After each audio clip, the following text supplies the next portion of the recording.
Hello विद्यार्थी मित्रों ધોરણ 12 science chemistry chapter number 11 alcohol phenol અને ઇથર સંયોજનો આ ચેપ્ટરની અંદર આપણો લેક્ચર નંબર 8 આવી ચૂક્યા છે આપણે અને આની અંદર આપણે સ્ટડી કરવાનું છે ફિનોલની રાસાયણિક પ્રક્રિયાઓ બરાબર અત્યાર સુધી આપણે આલ્કોહોલની રાસાયણિક પ્રક્રિયાઓનો અભ્યાસ કર્યો એમાં આપણે OH બંધ જ્યારે તૂટે ત્યારની પણ અને C અને ઓક્સિજન કાર્બન અને ઓક્સિજનનો બંધ તૂટે ત્યારે પણ જે પ્રક્રિયાઓ આલ્કોહોલમાં થતી હતી તેનો અભ્યાસ આપણે કર્યો હવે આપણે જોવાની છે આ લેક્ચરમાં ફિનોલની પ્રક્રિયાઓ જો સાંભળો ફિનોલની રાસાયણિક પ્રક્રિયાઓમાં સૌથી પહેલું આવે છે ઇલેક્ટ્રોન અનુરાગી એરોમેટિક વિસ્થાપન હવે ધોરણ 11માં આપણે 12 અને 13 ચેપ્ટર જ્યારે કર્યું હતું ત્યારથી લઈને આપણે અહીંયા 12મા ધોરણની અંદર જ્યારે 10મું હેલો આલ્કેન હેલો એરેન કર્યું ત્યારે પણ ઘણી બધી વખત હું તમને બેન્ઝીન વલયની અંદર કેવી રીતે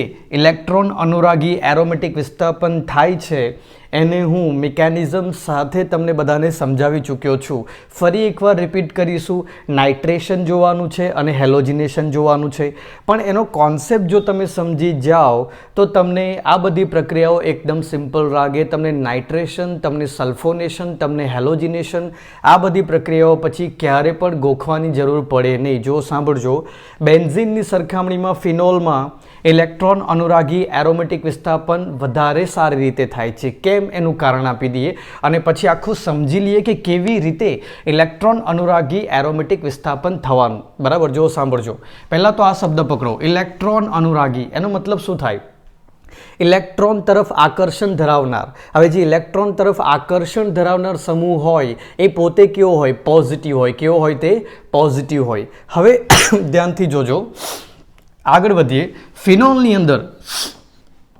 જો આપણે ફિનોલની વાત કરીએ તો ફિનોલની અંદર અહીંયા જોડાયેલું હોય છે OH આ રે અયુગ્મિત ઇલેક્ટ્રોનની પેર ઓક્સિજન પાસે અયુગ્મિત ઇલેક્ટ્રોનની જોડ કોની પાસે ઓક્સિજનની પાસે હવે ફિનોલમાં શું થતું હોય તો કે ફિનોલની અંદર તમે જોશો તો જો આ અયુગ્મિત ઇલેક્ટ્રોનની પેર જે છે ઓક્સિજન જે છે એ રિંગ તરફ આપશે રિંગને આપશે તો તમને અહીંયા જોવા મળશે આ પ્રમાણેનું જો ચેક કરો અહીંયા આગળ આપણે ડબલ બોન્ડ બનાવીએ OH જોડાયો ઓક્સિજને પોતાનો ઇલેક્ટ્રોન આપ્યો એટલે ઓક્સિજન ઉપર આવ્યો ધનભાર પ્લસ ચાર્જ આવ્યો બીજું અહીંયા તો પાય બંધના ઇલેક્ટ્રોન હતા જ આ જગ્યા પર ઇલેક્ટ્રોન પાય બંધના આ જગ્યા પર પાય બંધના ઇલેક્ટ્રોન હતા હવે શું થયું આ ડબલ બોન્ડ બનવાના કારણે આ દ્વિબંધ બનવાના કારણે આ પાય બંધના જે ઇલેક્ટ્રોન જે છે એને લાગ્યું અપાકર્ષણ લાગવાના કારણે આ ઇલેક્ટ્રોન જે છે ખિસકીને એટલે પોતાનું સ્થાન બદલીને ક્યાં પહોંચી ગયા આ જગ્યા પર પહોંચી ગયા ઓર્થો સ્થાન પર પહોંચી ગયા ધ્યાનથી જો ચેક કરો એના પછી શું થવાનું તો કે એના પછી તમે જોશો તો ઇલેક્ટ્રોન જે છે આ પાયબંધના અહીંયા પહોંચી ગયા ડબલ બોન્ડ ઓક્સિજન હાઇડ્રોજન અને આ પ્લસ તો રહેવાનું જ બીજું અહીંયા કોઈ છેડખાની કરવાની નહીં એઝ ઇટ ઇઝ હવે શું કરશે આ બંને ઇલેક્ટ્રોન અહીંયા આગળ એક પાયબંધની રચના કરશે તો એનાથી તમે જોશો તો આ જગ્યા પર શું બનવાનું તો કે પાયબંધ બન્યો પણ હવે અહીંયા પાયબંધ બને તો આ બાજુવાળા જે ઇલેક્ટ્રોન જે છે એ અપાકર્ષણના કારણે ક્યાં આવી જશે આ જગ્યા પર આવી જશે આ બંધ તો એવો ને એવો જ ડબલ બોન્ડ કરીને ઓક્સિજન અહીંયા પ્લસ અહીંયા હાઇડ્રોજન બરાબર હવે આ બંને જે ઇલેક્ટ્રોન જે છે અહીંયા પાયબંધની રચના કરશે જેના કારણે આવાળા જે ઇલેક્ટ્રોન જે છે અહીંયાવાળા જે ઇલેક્ટ્રોન જે છે તે અપાકર્ષણથી ક્યાં આવી જશે અહીંયા ઉપર આવી જશે તો જુઓ ધ્યાનથી એના પછી શું બનાવવાનું છે એના પછી આપણે ચેક કરીશું ડબલ બોન્ડ ઓક્સિજન ઉપર પ્લસ અહીંયા આગળ હાઇડ્રોજન અહીંયા તો બંધની રચના થઈ ચૂકી છે બરાબર હવે આવાળા બે ઇલેક્ટ્રોન જે છે એમને અહીંયા બંધ બનાવ્યો જેથી અહીંયા જે પાય બંધ હતો તેના ઇલેક્ટ્રોન જે છે ક્યાં ગતા રહ્યા ઉપર ગતા રહ્યા બરાબર એના પછીનું જે સ્ટ્રક્ચર છે એને તમે ધ્યાનથી જુઓ એના પછીના સ્ટ્રક્ચરને આપણે જોઈશું તો આ બંને ઇલેક્ટ્રોન જ્યારે અહીંયા બંધ બનાવે ત્યારે ઓક્સિજન ના પાછા આ ડબલ બોન્ડના ઇલેક્ટ્રોન ઓક્સિજન ઉપર પાછા જતા રહેશે તો ધ્યાનથી ચેક કરો અહીંયા આગળ બંધ બન્યો અહીંયા બંધ બન્યો અને અહીંયા બંધ બન્યો અહીંયા ફરી પાછું OH બની ગયું અને આ બંને ઇલેક્ટ્રોન ફરી પાછા ક્યાં આવી ગયા ઓક્સિજન પાસે આવી ગયા તો તમે જુઓ ધ્યાનથી અહીંયા શું થઈ રહ્યું છે અહીંયા થઈ રહ્યું છે રેઝોનન્સ શું થઈ રહ્યું છે રેઝોનન્સ થઈ રહ્યું છે બરાબર અને બીજી વસ્તુ આ રેઝોનન્સની અંદર તમે જોશો તો તમને ખબર પડશે કે એક આ સ્થાન જો આ કયું સ્થાન છે ઓર્થો સ્થાન બરાબર એના પછી તમે જોશો તો પેરા સ્થાન બરાબર ફરી પાછું આવે છે ઓર્થો સ્થાન એટલે ઓર્થો અને પેરા સ્થાન ઉપર ઇલેક્ટ્રોનની ઘનતા વધી રહી છે ત્યાં આગળ ઇલેક્ટ્રોન આવી રહ્યા છે બરાબર. હવે બસ આ જ આપણે જોઈતું હતું. જો ઇલેક્ટ્રોનની ઘનતા અહીંયા વધી તો બહારથી જે કોણ છે ઇલેક્ટ્રોન લવર છે, ઇલેક્ટ્રોન લવર, ઇલેક્ટ્રોન અનુરાગી, ઇલેક્ટ્રોન પ્રત્યે આકર્ષણ ધરાવનાર જે છે તે આવીને સૌથી પહેલાં ક્યાં જોડાશે? જ્યાં આ ઇલેક્ટ્રોનની જોડી અવેલેબલ છે ત્યાં જોડાશે. કોણ કોણ જોડાઈ શકે? તો કે તમે જુઓ, એક તો NO2+ જે છે તે જોડાઈ શકે. જોડી દો તો નાઇટ્રેશન થઈ જશે. બરાબર. એના પછી જો SO3H+ જોડાઈ શકે, સલ્ફોનેશન થઈ જશે. પછી તમે બ્રોમિનની વાત કરો, Br2 લઈ લો તો જે બ્રોમિન જે છે, બ્રોમિન વચ્ચે આ જે બંધ છે, બંધના બે ઇલેક્ટ્રોન બ્રોમિન આ બાજુના બ્રોમિન ઉપર શિફ્ટ થઈ જાય તો Br- બને અને અહીંયા શું બને? Br+. બસ આ જે Br+ જે છે તે આ ઓર્થો અને પેરા સ્થાન ઉપર જગ્યાઓ લે તો એ શું બની જશે? ત્યાં આગળ શું થશે? હેલોજિનેશન થશે. અહીંયા શું થશે? સલ્ફોનેશન. અહીંયા શું થશે? નાઇટ્રેશન થશે. બસ આટલું સમજી ગયા હોય તો એના પછી તો તમારે ફક્ત અને ફક્ત જે વચ્ચે જે દ્રાવક આપેલા હોય, તાપમાન આપેલું હોય કે પછી જે બીજા પ્રક્રિયકો આપેલા હોય તે જ યાદ રાખવાનું, એના સિવાય કંઈ યાદ રાખવાનું રહેતું નથી. જો હવે તમને ખાલી આટલા ઉપર હું એ વસ્તુ સમજાવી દઉં છું. જો બુકની અંદર ચેક કરજો, બુકની અંદર શું લખેલું છે. તો કે પહેલાં તો લખેલું છે કે તમે ફિનોલ જે છે તેની ડાયલ્યુટ એટલે મંદ HNO3 સાથે પ્રક્રિયા કરાવો. હવે HNO3 જે છે, હાઇડ્રોજન, ઓક્સિજન, એના પછી નાઇટ્રોજન, ડબલ બોન્ડ ઓક્સિજન, એના પછી ઓક્સિજન, નાઇટ્રોજન ઉપર પ્લસ.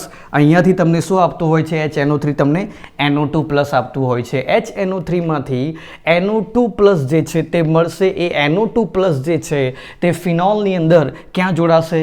ઓર્થો સ્થાન પર અને પેરા સ્થાન ઉપર જોડાશે. ચેક કરો અને પછી શું કમ્પ્લીટ થઈ જશે? નાઇટ્રેશન જે છે પૂરું થઈ જશે.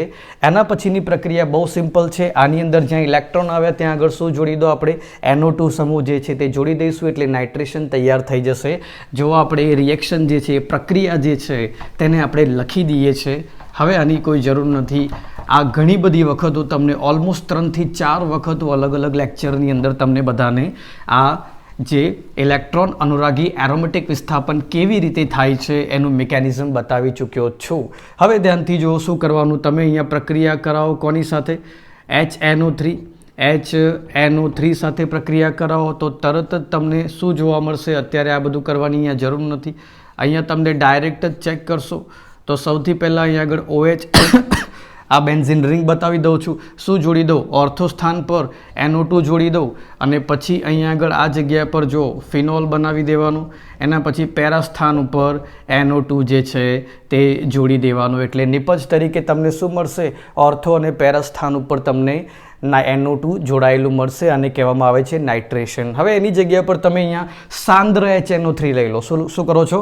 સાંદ્ર HNO3 લો છો તો HNO3ની કોન્સન્ટ્રેશન વધારે એટલે વધારે પ્રમાણમાં તમને શું મળશે? NO2 મળશે. અને વધારે પ્રમાણમાં HNO2 મળશે તો જો આ જ પ્રક્રિયા, થોડું ફાસ્ટ કરી રહ્યો છું, જો અહીંયા આગળ OH, આ જ પ્રક્રિયા તમે સાંદ્ર HNO3 સાથે કરાવશો તો તમને તરત જ મળી જશે આ જગ્યા પર ફિનોલ તો છે જ, બેન્ઝિન રિંગ, એના પછી NO2, અહીંયા આવશે NO2. જગ્યાઓ જોઈ લો, 2 નંબર, 4 નંબર અને 6 નંબર. કેલ્ક્યુલેશન કરી દો. 1, 2, 3, 4, 5. અહીંયા આગળ શું છે? 5 નંબર છે. બરાબર. તો તમે ચેક કરો આ જગ્યા ઉપર તમને શું મળી રહ્યો છે? અહીંયા મળી રહ્યો છે તમને 2, 4, 6. 2, 4, 6 શું મળી રહ્યો છે? ટ્રાય નાઇટ્રોફિનોલ જે છે ફિનોલ જે છે તે મળી રહ્યો છે. એકવાર ચેક કરી લેવાનું. 1, 2, 3, 4, 5 અને 6 નંબર. એટલા માટે એને કહેવામાં આવે છે 2, 4, 6. 2, 4, 6 ટ્રાય નાઇટ્રોફિનોલ, જેને આપણે કહીએ છીએ પિક્રિક એસિડ. ક્યારે? જ્યારે તમે સાંદ્ર HNO3 સાથે પ્રક્રિયા કરાવો ત્યારે. પણ આનો આ જ કોન્સેપ્ટ, જો પ્રિક્રિક એસિડ જે છે તે આ રીતે નથી બનાવવામાં આવતું, થોડી મોડિફાઈડ મેથડ છે, સારી મેથડ છે. કેવી રીતે? તો કે ફિનોલ જે છે એની પહેલાં તમે પ્રક્રિયા કરાવો કોની સાથે? H2SO4 સાથે કરાવો, સલ્ફ્યુરિક એસિડ સાથે એની પ્રક્રિયા કરાવો. તો આ જગ્યા પર ફિનોલની પ્રક્રિયા હું સાંદ્ર H2SO4 સાથે કરાવું. એવું કરવાથી મને શું મળવાનું? તો કે એવું કરવાથી મને OHની સાથે SO3H અને આ જગ્યા પર મને ઓર્થો અને સલ્ફોનેશન થવાનું છે. બરાબર, અહીંયા ઓર્થો અને પેરા સ્થાન પર સૌથી પહેલાં તો શું મળવાનું છે? આ પ્રમાણે SO3H ગ્રુપ લાગી જશે અને પછી તમે આની જે પ્રક્રિયા જે છે તે HNO3 સાંદ્ર HNO3 સાથે કરાવશો તો આ SO3H જે છે એમનું વિસ્થાપન NO2 વડે થઈ જશે અને પછી જે છે તમને 2 પછી 4 પછી 6 નંબર પર NO2 અટેચ થઈ અને તમને ફરી વખત 2, 4 અને 6 ટ્રાય નાઇટ્રોફિનોલ જે છે તે મળશે. આ પ્રક્રિયા જે છે તે વધારે વપરાય છે પિક્રિક એસિડ બનાવવા માટે. બરાબર, તો આટલો પોર્શન તમને આપેલો છે નાઇટ્રેશનની અંદર, ટેક્સ્ટબુકની અંદર. બીજી એક વસ્તુ નાઇટ્રેશનમાં જે ટેક્સ્ટબુકની અંદર લખેલું છે એની પર આપણે ફોકસ કરી દઈએ કે નાઇટ્રેશનના આ જે બે નિપજો જે છે એ નિપજોની અંદર તમને કઈ નિપજ વધારે મળે. બરાબર, કાં તો પછી આપણે એવું કહી શકીએ, ચલો કઈ નિપજ વધારે મળે તે નથી લખ્યું, તે લખેલું છે કે ઓર્થો અને પેરા જે છે આનું મિશ્રણ તમને નિપજ તરીકે મળતું હોય છે. તો આ બંનેને અલગ કેવી રીતે કરી શકાય? અલગ કરવું બહુ સિમ્પલ છે. જો કેવી રીતે? તો કે તમે ચેક કરશો તો તમને ખબર પડશે કે અહીંયા આગળ તમે જોશો આની અંદર તો આ ઓર્થોવાળું જે છે એમાં આંતઃ આણ્વીય, બુકની અંદર બહુ સરસ ફિગર બનાવીને બતાવી છે જેમાં આ બંનેની વચ્ચે શું બને છે? આંતઃ આણ્વીય હાઇડ્રોજન બંધ જે છે એની રચના થાય. એટલે અણુની અંદર જ હાઇડ્રોજન બંધ રચાય, આંતઃ આણ્વીય. બરાબર, અને આના જેવા બીજા અણુ સાથે OH અહીંયા આગળ હાઇડ્રોજન બંધ રચાય તો એ શું કહેવામાં આવશે? એ કહેવામાં આવશે આંતર આણ્વીય હાઇડ્રોજન બંધ કહેવામાં આવશે. હવે આંતર આણ્વીય બંધમાં શું થાય કે આ અણુ સાથે બીજો, બીજા સાથે ત્રીજો, ત્રીજા સાથે ચોથો, એમ બધા હાઇડ્રોજન બંધથી જોડાય. બધા હાઇડ્રોજન બંધથી જોડાય તો અણુનું દળ વધે, આણ્વીય દળ વધે. આણ્વીય દળ વધારે તો એના મેલ્ટિંગ પોઈન્ટ પણ કેવા હોય? ઊંચા હોય. એટલે આ જે છે તે ઓછું બાષ્પશીલ છે, જલ્દીથી બાષ્પમાં રૂપાંતરિત થતું નથી. જ્યારે આની અંદર જે છે એક જ અણુની અંદર આંતઃ આણ્વીય, અણુની અંદર જ આંતઃ આણ્વીય હાઇડ્રોજન બંધની રચના થતી હોવાના કારણે આ જે છે તે કેવું છે? જલ્દીથી બાષ્પશીલ, એટલે જલ્દીથી બાષ્પમાં રૂપાંતરિત થઈ જાય તેવું છે. એટલે તમે ડિસ્ટિલેશન કરો, બરાબર, તો શું થાય કે પહેલાં બાષ્પ બનીને અલગ થઈ જાય અને આ જે છે તે બાકી રહી જાય. તો આવી રીતે તમે શું કરી શકો છો? એની અંદર તમે ઓર્થો અને પેરા જે પ્રોડક્ટ જે છે એમને તમે સેપરેટ કરી શકો છો. ઓર્થો નાઇટ્રોફિનોલ અને પેરા નાઇટ્રોફિનોલ જે છે એને અલગ કરવાની આ એક ટેકનિક છે. ડિસ્ટિલેશન પ્રોસેસ વડે આ કામ કરી શકીએ છીએ અને એના પાછળનું રીઝન એ છે કે એમાંથી જે એક જે છે, બરાબર, એમાંથી જે ઓર્થોવાળું જે છે જલ્દીથી બાષ્પમાં રૂપાંતર પામી જાય છે, જ્યારે પેરાવાળું જે છે એટલું વધારે બાષ્પશીલ નથી, કારણ એમની અંદર રહેલા બે અલગ અલગ પ્રકારના હાઇડ્રોજન બંધ છે. હવે જો આ આપણે નાઇટ્રેશન વિશે સ્ટડી કરી, એના પછી હેલોજિનેશનમાં બહુ મોટી વાત નથી. હેલોજિનેશનની અંદર પણ સેમ નાઇટ્રેશન જેવો જ કોન્સેપ્ટ, મિકેનિઝમ તો એ જ ફોલો થવાનું છે. બરાબર, કે ભાઈ OHના કારણે અહીંયા આગળ ઓર્થો પેરા સ્થાન પર ઇલેક્ટ્રોન ડેન્સિટી આવવાની. હવે આની પ્રક્રિયા જે છે હું Br2 સાથે કરાવો તો સમજાવી ચૂક્યો છું તમને કે Br2 જે છે એમાં આ રીતે બનતું હોય છે. પહેલાં બંધના ઇલેક્ટ્રોન એક Br લઈ લે તો Br- અને Br+ની રચના થાય. હવે શું થવાનું કે જેવા અહીંયાથી ઇલેક્ટ્રોન આવશે તરત જ આ Br+ જે છે અહીંયા અટેચ થઈ જશે. એટલે તમે ધ્યાનથી જુઓ તો Br2 સાથે પ્રક્રિયા તમે કરાવશો તો તમને મળવાનું છે તમને અહીંયા આગળ ઓર્થો સ્થાન પર Br જોડી દો, અહીંયા OH છે, એના પછી તમે અહીંયા આગળ ફિનોલ બતાવીને શું કરો છો? આ OH અને અહીંયા આગળ તમે પેરા સ્થાન ઉપર શું કરી દો? Br જે છે તેને જોડી દો. બીજું, પ્રક્રિયા બ્રોમિન જળ સાથે કરાવો, બરાબર, તો શું થશે? તો વધારે પ્રમાણની અંદર Br જે છે આવીને જોડાશે. તો તે વખતે ફરી પાછું તમને 2 નંબર, 4 નંબર, 6 નંબર ટ્રાય, પછી બ્રોમો અને ફિનોલ જે છે તે તમને મળવાનું છે, બરાબર. બ્રોમિન જળ સાથે પ્રક્રિયા કરાવો, બરાબર, તો તમને મળવાનું છે 2,4,6 ટ્રાય બ્રોમો. પ્રોસેસ તો એ જ છે, ત્યાં બીઆર આવીને અટેચ થવાનું કારણ યાદ રાખજો. કોઈ એવું કહે સર હેલોજન છે, હેલોજન ઇલેક્ટ્રોનેગેટિવ છે, બરાબર, તો તમે બીઆર પ્લસ, પણ બીઆર પ્લસ કેવી રીતે બને છે એ પણ જોવાનું, બરાબર, કે બીઆર વચ્ચે આ જે બંધ છે, બંધના બે ઇલેક્ટ્રોન આ બાજુ જવાથી એક તૈયાર થાય છે બીઆર પ્લસ અને બીઆર માઇનસ. એમાંથી આ બીઆર પ્લસ જે છે એ શું કરે છે, રિંગના હાઇડ્રોજન જે છે એનું શું કરે છે, વિસ્થાપન કરે છે. એટલા માટે તો આ પ્રક્રિયાઓને કહેવામાં આવે છે એરોમેટિક વિસ્થાપન, કેમ કે એરોમેટિક રિંગ પર જે હાઇડ્રોજન જે છે એનું વિસ્થાપન જે છે તે આવનારા સમૂહ વડે થાય છે. આવનારો સમૂહ કયો હોય છે, ઇલેક્ટ્રોન અનુરાગી સમૂહ. આવનારો પ્રક્રિયા કેવો હોય છે, ઇલેક્ટ્રોન અનુરાગી, બરાબર, જે પોતે ધનભારિત છે, ઇલેક્ટ્રોન પ્રત્યે આકર્ષણ ધરાવે છે, એના વડે થાય. એટલા માટે આ પ્રક્રિયાઓ જે છે એને કહેવામાં આવે છે ઇલેક્ટ્રોન અનુરાગી. રિંગ ઉપર થાય એટલે કહેવામાં આવે છે એરોમેટિક રિંગ ઉપર થતું વિસ્થાપન. એટલા માટે એરોમેટિક વિસ્થાપન. ટેક્સ્ટબુકમાં ચેક કરો, તમને 2 પેજ ભરીને આ બંને વસ્તુ આપેલું છે, જેનો પૂરેપૂરો કોન્સેપ્ટ આપણે આ સમયની આટલા ટાઈમની અંદર ડિસ્કસ કરી ચૂક્યા છે. એકદમ સહેલું છે. બુક ઉપર એકવાર આ વિડીયો જોઈ અને બુકની અંદર નજર ફેરવી લેજો, બધી જ લાઈન જે છે તે તમને ક્લિયર થઈ જશે. બીજી એક વસ્તુ કે સ્ટુડન્ટ્સને એક ઇન્ફોર્મેશન આપવાની છે કે જો તમે જોઈ રહ્યા છે કે અત્યારે 11 નંબરનું ચેપ્ટર આલ્કોહોલ, ફિનોલ અને ઇથર સંયોજનો ચાલી રહ્યું છે, અને આ જે ચેપ્ટર જે છે એના પછી ફક્ત 2 ચેપ્ટર ઓર્ગેનિક કેમિસ્ટ્રીના બાકી છે, જે આવનારા 20 દિવસની અંદર આપણા માસ્ટર કેમિસ્ટ્રી કોર્સની અંદર એપ્લિકેશન એક્સેલન્ટ એકેડમીની અંદર કમ્પ્લીટ થઈ જવાના છે. તો જે 12મા ધોરણમાં સ્ટડી કરતા સ્ટુડન્ટ જેમને ઓર્ગેનિક કેમિસ્ટ્રી સમજવામાં તકલીફ પડી રહી હોય એ સ્ટુડન્ટ આપણા માસ્ટર કેમિસ્ટ્રી કોર્સ જે છે એની વિઝિટ લઈ શકે છે અને એની અંદર જોડાઈ શકે છે. કેમ કે ઓર્ગેનિક કેમિસ્ટ્રીનો એક કન્સેપ્ટ જ્યાં જરૂર પડી છે ત્યાં મિકેનિઝમ સમજાવ્યા છે, જ્યાં જરૂર પડી છે ત્યાં આગળ દરેક વસ્તુના કારણ આપ્યા છે, અને એક ડિટેલ ઓર્ગેનિક કેમિસ્ટ્રી જે છે તે ત્યાં આગળ કવર કરી લેવામાં આવ્યું છે. અને હવે 2 ચેપ્ટર 20 દિવસમાં પૂરા થઈ જશે. એટલે તમે વિચાર કરો કે 11મા ધોરણનું 12 નંબર અને 13 નંબરનું ચેપ્ટર, અને પછી 12મા ધોરણની અંદર 10, 11, 12 અને 13 આ ચેપ્ટર, કુલ મળીને આ 6 ચેપ્ટર જે ઓર્ગેનિક કેમિસ્ટ્રી માટે ખૂબ ઇમ્પોર્ટન્ટ છે તે હવે 20 દિવસની અંદર જ તૈયાર થઈ જશે. અને સિલેબસ જે છે તે પણ હવે 1 થી 1.5 મહિનાની અંદર પૂરો થવા જઈ રહ્યો છે. એટલે મેક્સિમમ જો અત્યારે સપ્ટેમ્બર ચાલી રહ્યો છે તો ઓક્ટોબરમાં સિલેબસ પણ પૂરો થઈ જશે.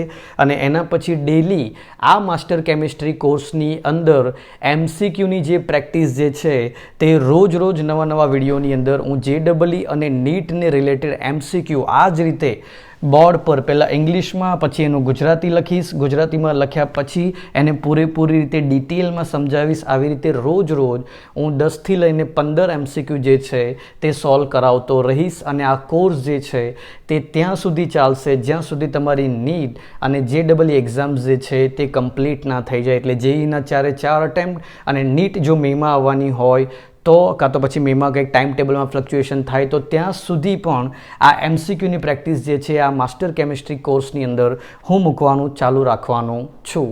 તો આ વાતને પણ સ્ટુડન્ટે ધ્યાનમાં લેવી. અને જે સ્ટુડન્ટને એક્સેલન્ટ એકેડમી એપ્લિકેશન વિશે ના જાણકારી હોય એ આ વિડીયોની અંદર તમને ડિસ્ક્રિપ્શનની અંદર એ એક્સેલન્ટ એકેડમી એપ્લિકેશનની લિંક મળી જશે, જેનાથી તમે એન્ડ્રોઈડ મોબાઈલ પર એને ડાઉનલોડ કરી શકો છો. બીજી એક વસ્તુ, આ ઇલેક્ટ્રોન અનુરાગી એરોમેટિક વિસ્થાપન પ્રક્રિયાઓ સરસ રીતે અને નોટ બનાવીને સમજી લેજો. હવે આપણે બીજી 2 પ્રક્રિયાઓ જોઈએ, બરાબર, જેમાં એક તો બહુ જ ખાસ છે ઓક્સિડેશન અને ઝિંક સાથેની એક સહેલી પ્રક્રિયાઓ છે. એની પહેલાં તમે આટલું જે છે એને નોટ કરી લો અને બુકમાં એકવાર રેફર કરી લો. ત્યારબાદ આપણે જોવાની છે 2 પ્રક્રિયાઓ, 2 રાસાયણિક પ્રક્રિયાઓ ફિનોલની, જે એકદમ સિમ્પલ છે સમજવી. જો એમાં વળી ઝિંક ડસ્ટ સાથે, ઝિંકની જે રજ જે છે એની સાથે ફિનોલની પ્રક્રિયા. સિમ્પલ ઝિંક ઓક્સાઇડ આપશે. ફિનોલની એકમાત્ર પ્રક્રિયા જેમાં કાર્બન અને ઓક્સિજન વચ્ચેનો બંધ જે છે તે શું થતો હોય છે, તૂટતો હોય છે. યાદ રાખજો, બહુ સિમ્પલ છે, વિધાઉટ મિકેનિઝમ પણ ખબર પડી જાય છે. આ પ્રક્રિયા જે છે તે રિડક્શન પ્રક્રિયા છે. બરાબર. જો ચેક કરો અહીંયા આગળ ઓક્સિજન જે છે શું થઈ જાય છે, રિમૂવ થઈ જાય છે, નીકળી જાય છે. રિડક્શનની પ્રક્રિયા ઝિંક ઓક્સાઇડ બનાવશે અને અહીંયા તમને મળશે બેન્ઝીન. બરાબર. તો યાદ રાખજો, ફિનોલ ઝિંક રજ સાથે પ્રક્રિયા કરી તમને શું આપતો હોય છે, બેન્ઝીન આપતો હોય છે અને સાથે સાથે ઝિંક ઓક્સાઇડ. આવી સિમ્પલ પ્રક્રિયાઓના મિકેનિઝમ્સમાં પડવાની કોઈ જરૂર હોતી નથી, કેમ કે આપણે બધા જાણીએ છીએ મિકેનિઝમ જે છે તે આપણા બોર્ડ કે નીટ કે JEE ભાગ નથી. મિકેનિઝમ ફક્ત આપણી આત્માની શાંતિ માટે છે. કેટલીક પ્રક્રિયાઓ એવી હોય જેને આપણને વારે વારે એવો સવાલ ઉઠે કે આ કેવી રીતે થઈ હશે. બરાબર. તો એના માટે થિયોરી જે બનાવવામાં આવી હોય એને મિકેનિઝમ કહેવાય. હવે જે એકદમ સિમ્પલ હોય એવી પ્રક્રિયાઓના મિકેનિઝમને રટવાની જગ્યા પર તમારે એ પ્રક્રિયાઓ જે છે એ વધારે સમય બચાવી લેતી હોય છે. ક્લિયર ખબર પડે છે કે અહીંયા ઝિંક ઓક્સાઇડ બની જતું હોય છે અને બેન્ઝીન રિંગ મળતી હોય છે. એકદમ સિમ્પલ છે એટલે આને નોર્મલી યાદ રાખજો. આની વાત કરીએ એના પછી આવે છે ઓક્સિડેશન. હવે કેટલાક સ્ટુડન્ટના મનમાં સવાલ થશે કે સર કોબે અને રિમર્ટીમાન જે પ્રક્રિયા જે છે એ પ્રક્રિયાઓ જે છે એ ક્યારે કરીશું, તો એ તેમને સમજાવી દઉં કે કોબે અને રિવર્ટીમાન બંને પ્રક્રિયાઓને આપણે ખૂબ ડિટેલમાં મિકેનિઝમ સાથે સમજીશું અને બે પ્રક્રિયાઓને જ સમજાવવામાં હું એક આખો લેક્ચર આપીશ તમને.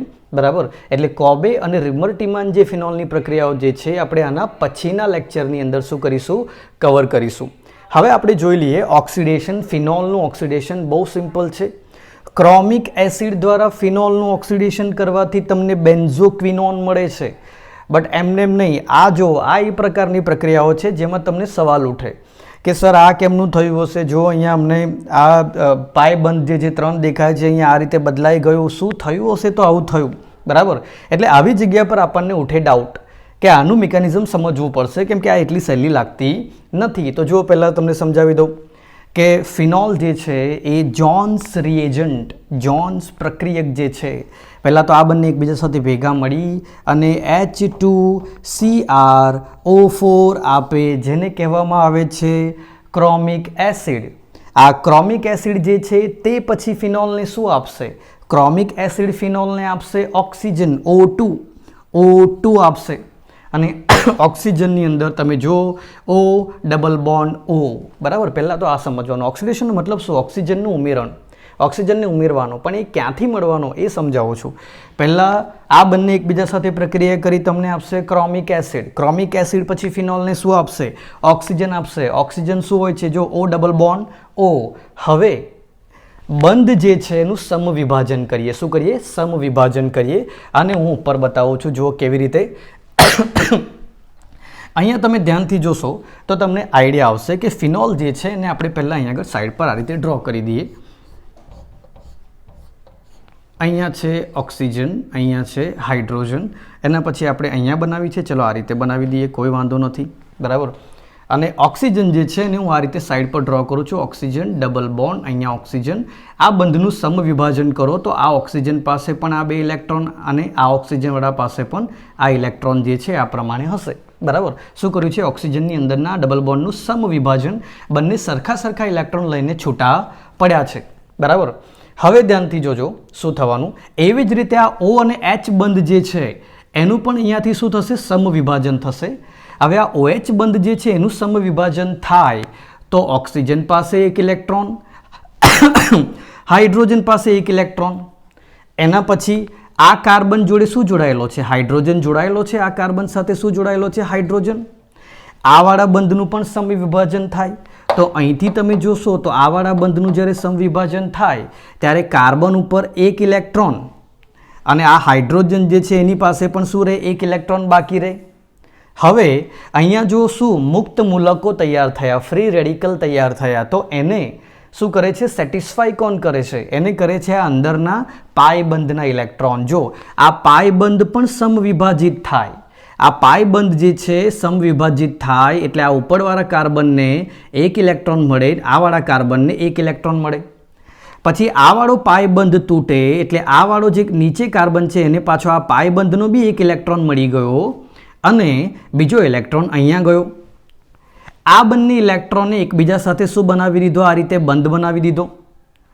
એવી રીતે આ ઇલેક્ટ્રોન ને આ ઇલેક્ટ્રોન જે છે એમને પણ એકબીજા સાથે શું બનાવી દીધો, આ રીતે બંધ બનાવી દીધો. તો જુઓ ધ્યાનથી, ઓક્સિજન સાથે અહીંયા ડબલ બોન્ડ ક્રિએટ થઈ ગયો. પછી આ બાજુનો ઓક્સિજન પોતાના 2 ઇલેક્ટ્રોન લઈને આવી ગયો. આ હાઇડ્રોજનને સાઈડ પર બતાવી દઉં છું. આ ઓક્સિજન જે છે પોતાના 2 ઇલેક્ટ્રોન લઈને આવ્યો. એને કીધું લો ભાઈ મારી પાસે ઇલેક્ટ્રોન છે, આ રીતે જોડાઈ જાઓ. ચલો ઓકે, તો આ જો શું થઈ ગયું, બેન્ઝોક્વિનોન જે છે તમારી પાસે રેડી થઈ ગયું. હવે બાકી શું બધું, જો H ઓક્સિજન H2O બનવા માટે રેડી જ છે, બરાબર. H2O બનવા માટે રેડી જ છે, એટલે એ ત્યાં આગળ પહોંચી જશે.